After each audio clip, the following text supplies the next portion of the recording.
Hola a todos, yo soy Massimo, responsable de blockchain y digital assets a Mastercard. Es un placer estar aquí con ustedes en Buenos Aires.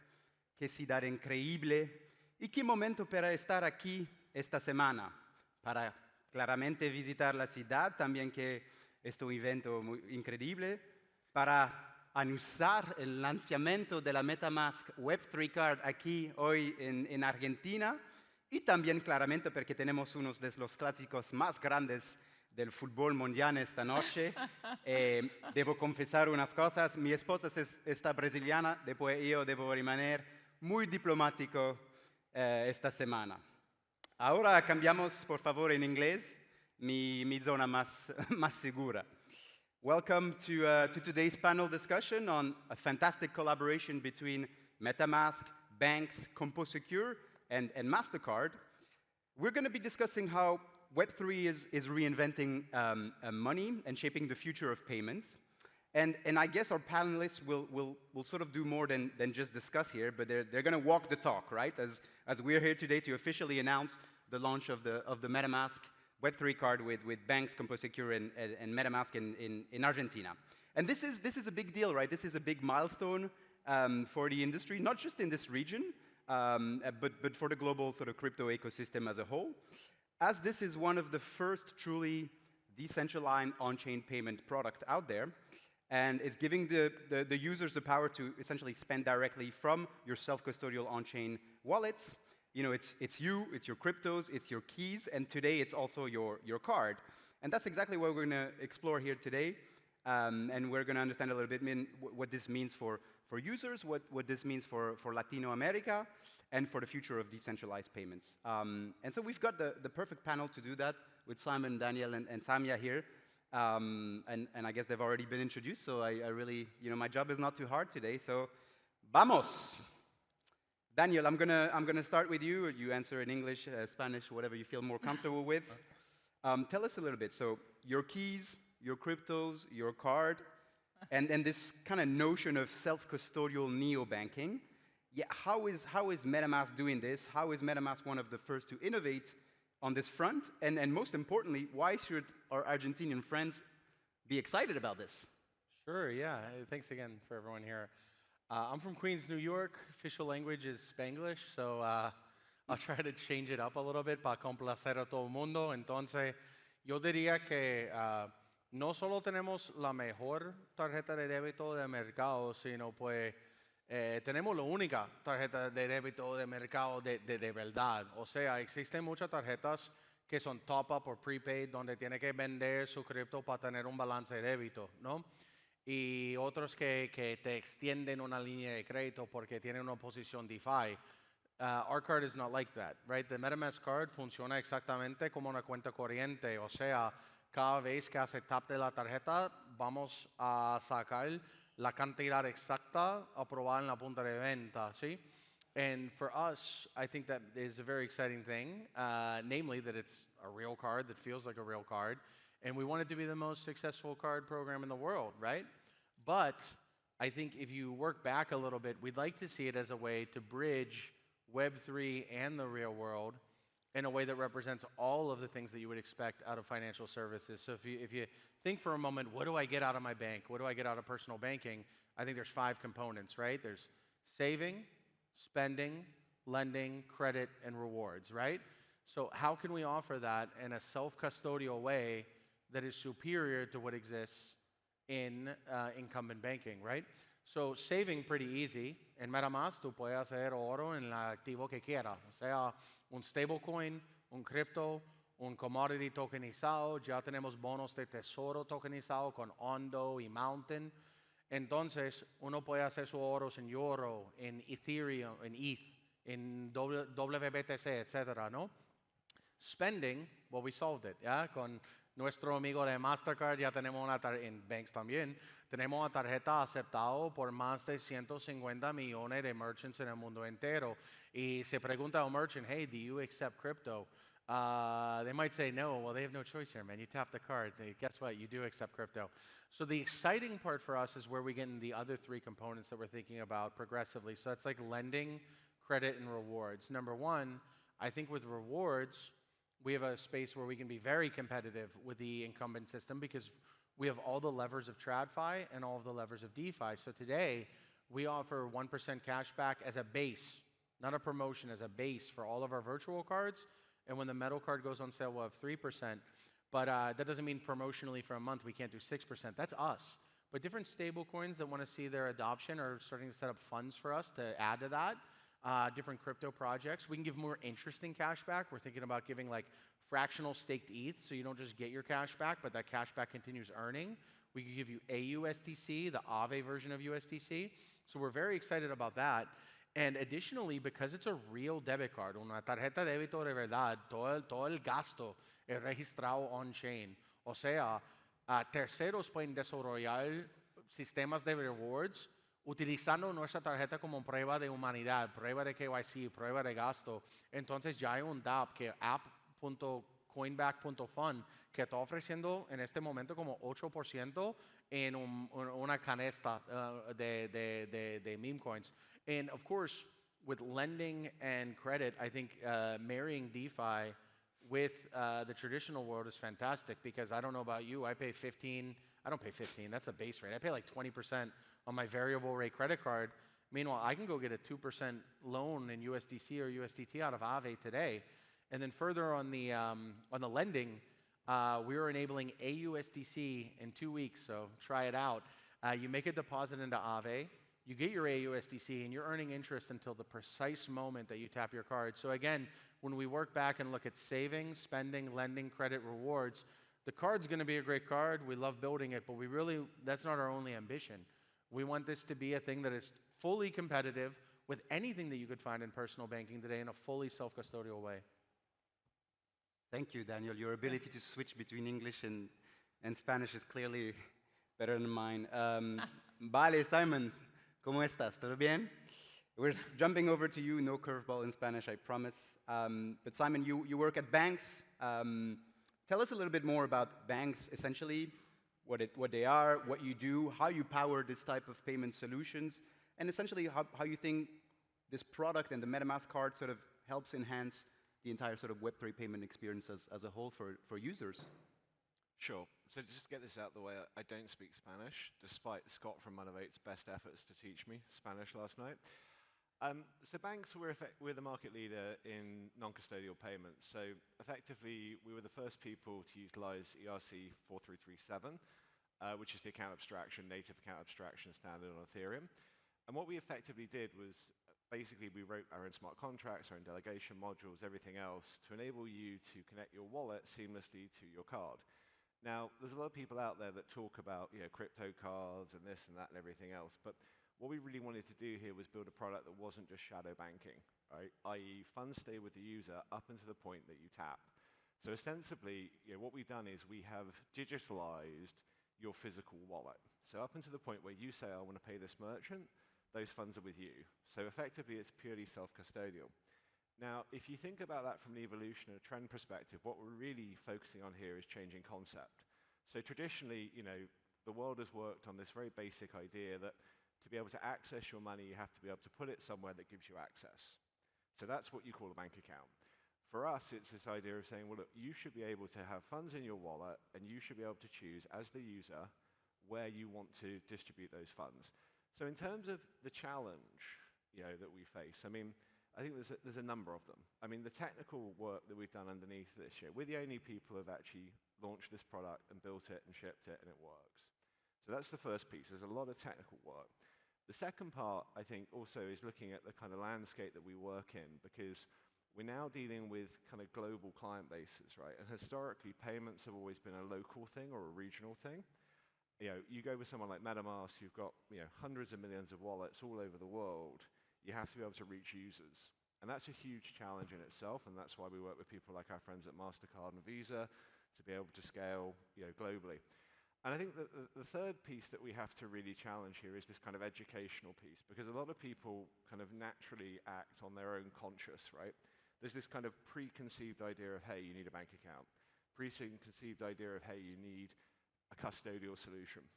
And these are things that people don't even think about, right? They're just innate. They're what you do. It's how you've been raised. So it's really reaching out to a different audience and saying, guys, there is an alternative here. And to echo what Daniel said, if you look at, for example, the cashback rewards that we're offering on the MetaMask card, they're unparalleled, right? There's no other product that I have seen that's in market. Why is that? Well, because what we're really doing is creating a peer-to-peer relationship between the consumer, i.e. the holder of the wallet, and various different people who want to interact with them. So we've disintermediated the kind of world of Google and the world of kind of platforming that's gone on in technology over the last 2 decades. And basically saying, look, you can get 5% cash back because you are shopping through this new type of product, and people will incentivize you and it directly kind of want to reach you as a consumer. And the interesting point here, and I'm going to pause on this note, but the biggest problem in retail today is very straightforward. I can be your customer, I can go to a store, I can tap my card, but if I don't leave my details, the retailer doesn't know who I am. Now, you start to visualize a world in which you've got this rich stream of data where you have a wallet, you have a consumer, you have an interaction. Suddenly, you can start to solve all these problems, but you can also solve it in a way that works for both consumer and retailer. And that, to me, is what's really interesting about this space, is like we're only really just building that very basic foundation at the moment. What becomes next will have a huge amount more functionality than anything a traditional finance product can offer. Amazing. And if I can add one thing, actually, just a really exciting thing is you're motioning these people pseudonymously, or you could, with the MetaMask card, you can spend from 1 EOA, you can spend from 50 EOAs. You frankly don't even spend from MetaMask all the time. I use Ledger, Tether, I use Fireblocks. Arculus. Yeah, Arculus, of course. Yeah. So you have a choice. You can have some EOAs that are your Swiss bank account. That's totally you. That's private. But if you have a different EOA and you don't mind Nike knowing that you spent 20,000 USDC that year, you can let Nike target that EOA without knowing the entirety of your identity. So sorry, I didn't mean to interrupt there, but I just couldn't agree more with Simon about that, yeah? And you can connect the MetaMask card to another wallet like Trust Wallet, for example. You can and should interrupt. This is sorry. the point of the panel discussion. Moving on, Samia. Right, so I mean, the card looks absolutely phenomenal, amazing. I've got it right here for those who want to kick by the stand later on and get your own. This card looks absolutely amazing. It's potentially one of the coolest cards out there in the market, and I know that somewhat between the last and the 2 last weeks, the internet's been going a little wild. Buzzing about this one. Can you tell us a little bit more about CompoSecure, the Arculus technology that also underlines this product, and essentially, right, other than outstanding features and looking amazing, what type of technology do you enable for this type of very novel product? Buenos días a todos, espero que estén muy bien. Voy a continuar en inglés, aunque hablamos español aquí, pero CompoSecure is a public traded company. We've been inventing the concept of metal cards, very beautiful metal cards, since 25 years. So we are clearly the worldwide leader when it comes to doing metal card. And metal cards today, I mean, when you look at the MetaMask card, it's just stunning. It feels good, you know, the aesthetic, the weight, people like it. They get emotionally linked to the brand of MetaMask in this case. So they love it. This is clearly a trend, and this is what we see today. So it's growing. I'm responsible for Latin America, and I see also the growth in Latin America. And when people want a metal card, they want to use it. If they have it, it becomes top of wallet, and it makes them feel just good. So this is the thing about metal card. I mean, we do millions of them all around the world with MasterCard, others, but this is such a cool card. And when it comes to segmentation of people, what you see is that, you know, you have the ultra-high net worth population, and it's not only targeted to the elite.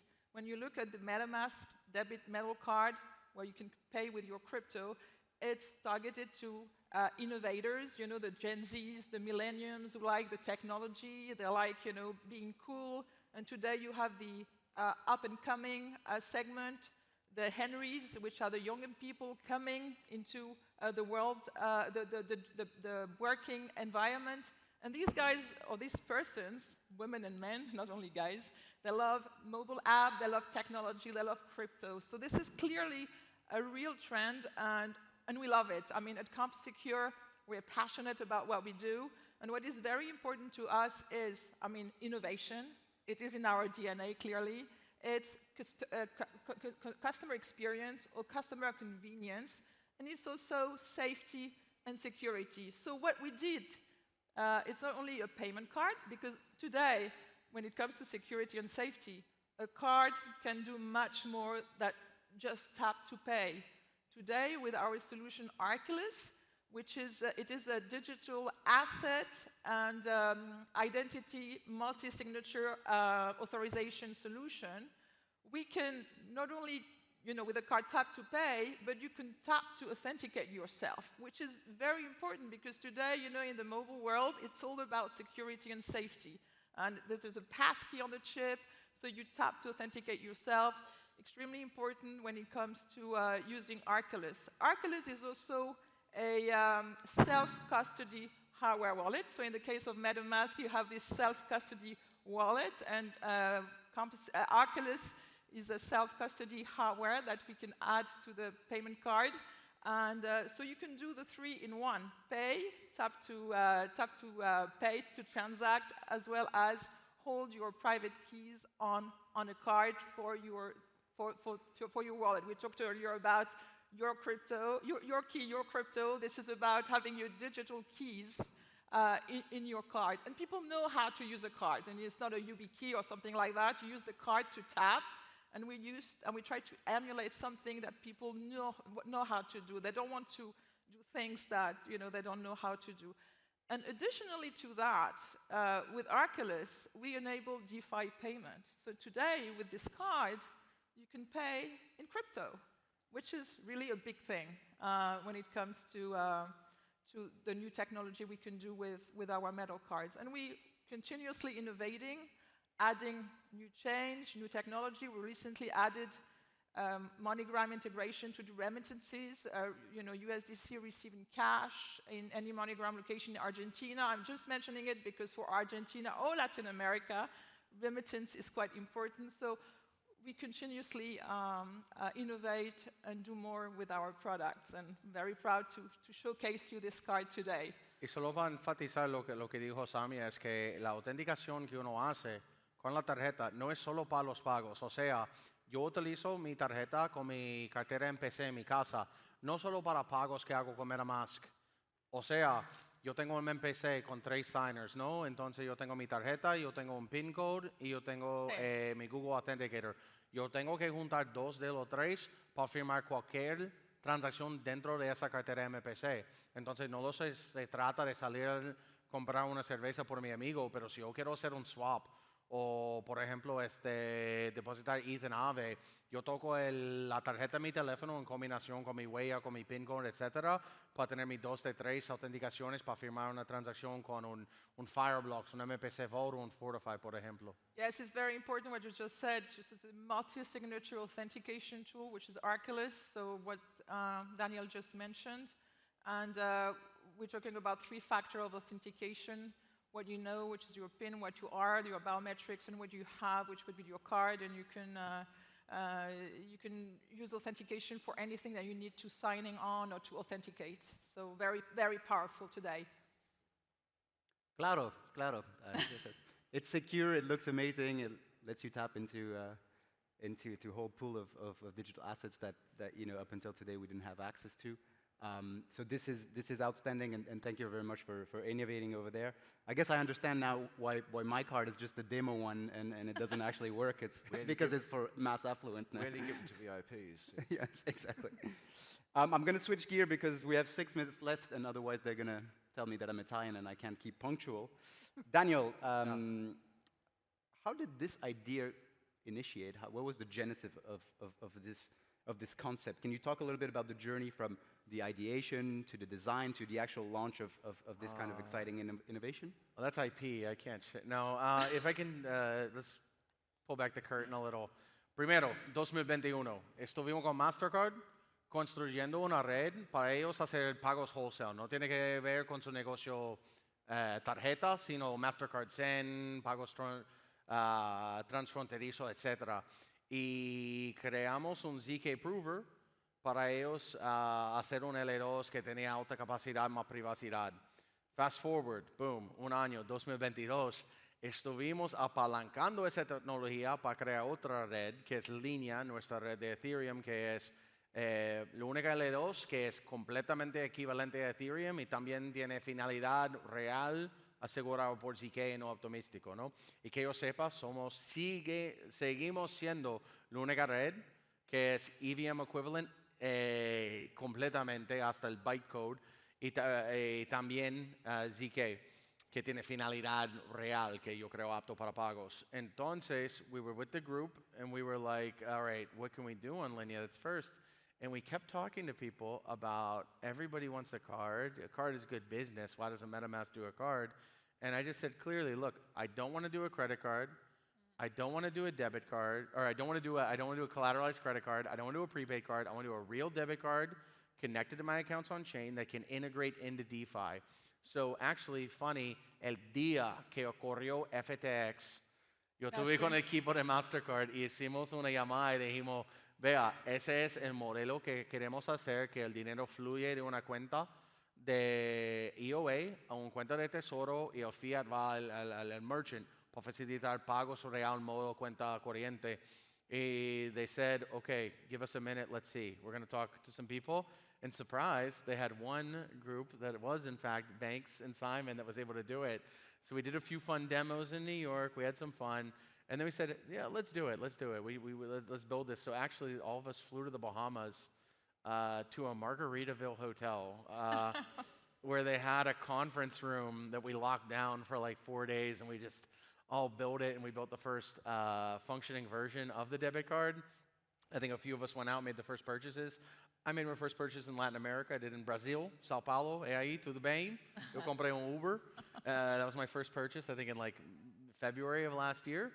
And I guess the rest is history. Now it's not just making the card work, to making it successful, to making this really self-custodial neobanking experience, which is our new challenge now. Bahamas Margaritaville. Who in this room still thinks that MasterCard is boring? It was a cheap conference room. It was the best conference room we get at the moment. Yeah. Y pagar con la tarjeta, ¿no? I would love to have seen your boss's face when you put that expense claim in. Yeah, no, we'll keep that for, let's take that offline.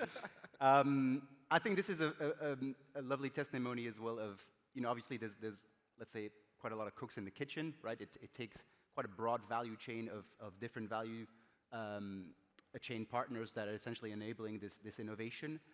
We've got Baanx with the vast license, with the technology enablement, with the communication with the on-chain rails, program management aspect. We have MetaMask, who actually has the wallet and the brand, CompoSecure, who produces these amazing products. We've got Monovate, the actual issuer in the room somewhere. It's a bit dark, but so it takes a village to build such innovations, and I think that reinforces also the point of building strong partnerships to reshape this ecosystem and the future of payments. 2 minutes left. Samia, quick fire back onto you. I know we talked a lot about the features that you enable with this product, how amazing it looks, but given we're in this fast-changing, fast-evolving space, what's next? How soon is your next innovation coming around, and can you tell us a little bit more about? So in the introduction, you mentioned Web3 payments as a title. And for so long, Web3 payments was quite impossible to do. And even if people were trying to do it, it was a very heavy fee-hidden transaction. And it was a manual transaction in terms of on-ramping and off-ramping. So you had to pay fees to on-ramp from fiat to crypto. You had to pay fees to off-ramp from crypto to fiat. And bridging these two, connecting these bridges was a miserable experience, really. And today, people don't realize that things are changing, and it's a big thing. I mean, a really big thing. We could do web payments. Basically, you can now use your card to pay with, this is what we're doing with MetaMask. You can pay in Web3 payment with your card. And at Arculus, what we do is really, first of all, when I say it's a big thing, we're trying to educate the industry about these changes, which is for us a very important education. And then our Arculus team has made Web3 payments as simple as just tap to transact, and you pay with your crypto. So when you're a consumer on the front end, for you it's totally easy. You're going to be paying with your crypto, and you don't see what's happening in the back end or the settlement parts. You don't have to worry about it, and it's less fees. And even if merchants are not quite ready today to do direct on-chain Web3 payments, Arculus is ready with our technology to switch over any Web3 payment rails like MasterCard for consumers to be able to pay with crypto. I mean, today we have ourselves our corporate card that we can use to just, pay in a restaurant, taxi, whatever, and use it using whatever stablecoin, crypto, any of your preferred tokens. So that's very important. I was reading on LinkedIn this morning a woman that was trying to send money to her $1,000 to her son in another country, and she didn't want to use the traditional rail. She used Web3 payments.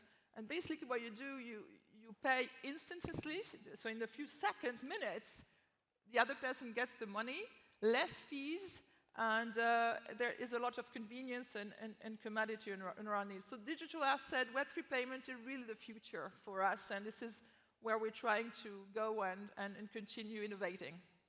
Thank you. We're looking forward to that. Simon, we're at time, so any famous last words? So I think we're going to see quite a few things happening over the next few years. I mean, the first one is going to be the shift towards US dollar denomination on spend, which I think if you look at the ability to kind of bridge the kind of monetary system through using the dollar, the purchasing power parity is very high, especially in emerging markets. Beyond that, I think I'd probably point back to my predictions for this year that I did with Cointelegraph at the end of last year, actually, which is, this year's all going to be about hiding the wires, right? It's about how do you make this UI and UX intuitive? How do you make it so that actually it's easier to on-ramp? Because obviously if you've got better off-ramps, you also need better on-ramps. And in addition to that, I think, you're going to see a whole bunch of kind of technology coming into this place, because what you've got here is a bunch of what's traditionally user-permissioned, user-enabled technologies. And I think you're going to see a whole range of solutions coming in around things like AI agents that will abstract that complexity away from the user and will take it down to the level of one button click, which is where we need to get to. Because for most retail consumers, unfortunately, the majority of wallets, obviously not MetaMask, but the majority of wallets are very difficult to use. The UI doesn't work, they're not mobile native. And really, I think, what I would say, and I say this to everyone in the industry, is that you have to think of yourselves actually as product creators rather than just pure technologists. And if that shift comes, and it will, people are coming into this space from different areas, then I think you will see the next super app on chain, which is super exciting for people like us who are trying to build the connectivity around those apps. It's a wrap. Muchas gracias a Bueno, todos. una nota sumamente importante, la tarjeta ya está disponible acá en Argentina. Si visita el booth y hace onboarding hoy o mañana, vamos a regalar 15 USDC a todos los nuevos usuarios de MetaMask Card. Pues tenía que hacer el plug, ¿eh? Pero muchísimas gracias. Gracias. Come by the booth and sign up. Gracias. Nos vemos ahí.